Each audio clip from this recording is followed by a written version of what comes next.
For some table talk, we welcome in John Harper and Chris Lopresti. So, Harp, you heard what Anthony Tacoma had to say. What's your concern level with Stroman in the Bronx? Similar to what you heard him say, for sure. Look, we know he can pitch. Although he didn't finish well last year. He had injuries and then poor performance at the end of the year. But ground ball pitcher, plays well, should play well in Yankee Stadium with that right field dimension and everything else. But hey, listen, the problem is he's so reactive to criticism and seemingly so sensitive to criticism that you wonder about walking into this Yankee Stadium. The high expectations comes with the Yankees and the Yankee fan base.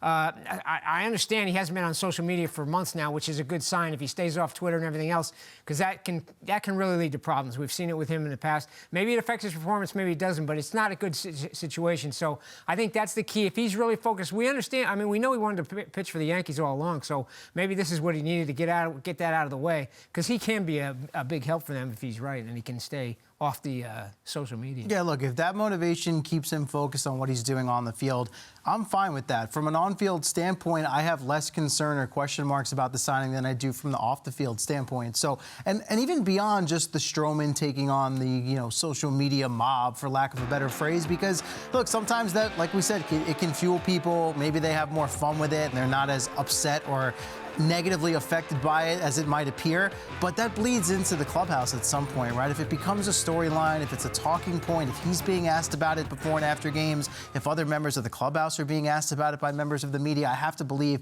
that at some point that has a negative effect on not just him, but the entire roster. So Anthony alluded to it, he's been through that and seen the negative side of it here in New York, coming back second time around. Hopefully it's a little bit more of a smoother process than it was with the Mets. As far as his ability is concerned, middle of the rotation, I think from an on-field standpoint, it makes plenty of sense for where the Yankees are at right now. Well said. So, CeeLo, in the Twitter world, there's been some buzz the past week about whether the Yankees should consider signing Trevor Bauer. So do you think the Yankees should be interested?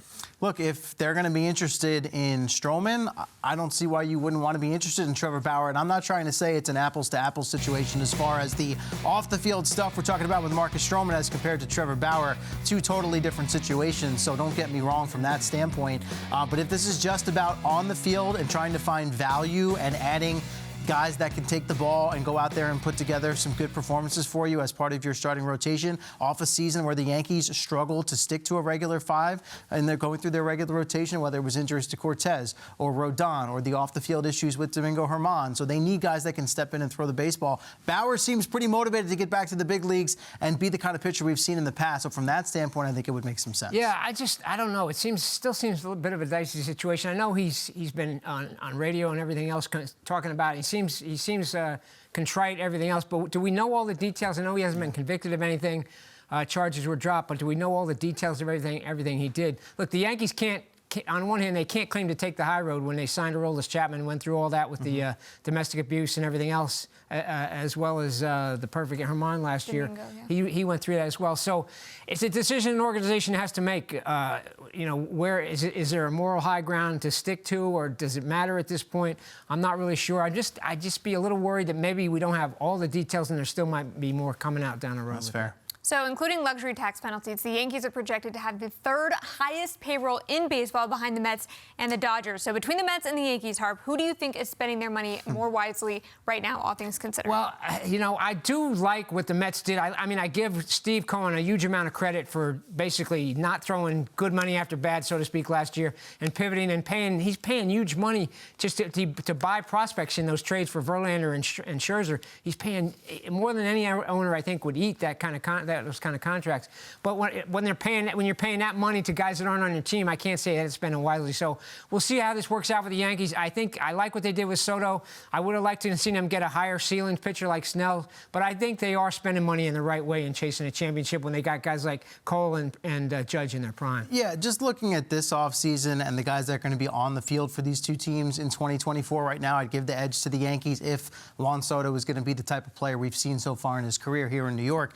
You brought up with Cohen did with the Mets. It's like north of $65 million between Verlander, Scherzer. You can throw in James McCann, but that was more of just an admission of a bad signing. Whereas with Scherzer and Verlander, we're going to find out down the road. They have the prospects that has the upside, but as far as the Met fan is concerned, looking onto the field on 2024, and based on what they've done so far in the offseason, maybe not as much bang for their buck here in the offseason. Understandably so, after the Yamamoto thing fell through. Like you said, you want to see them just go and have some sort of reactionary signing and overpay for somebody. Yeah. but I give a slight edge to the Yankees right now as things stand.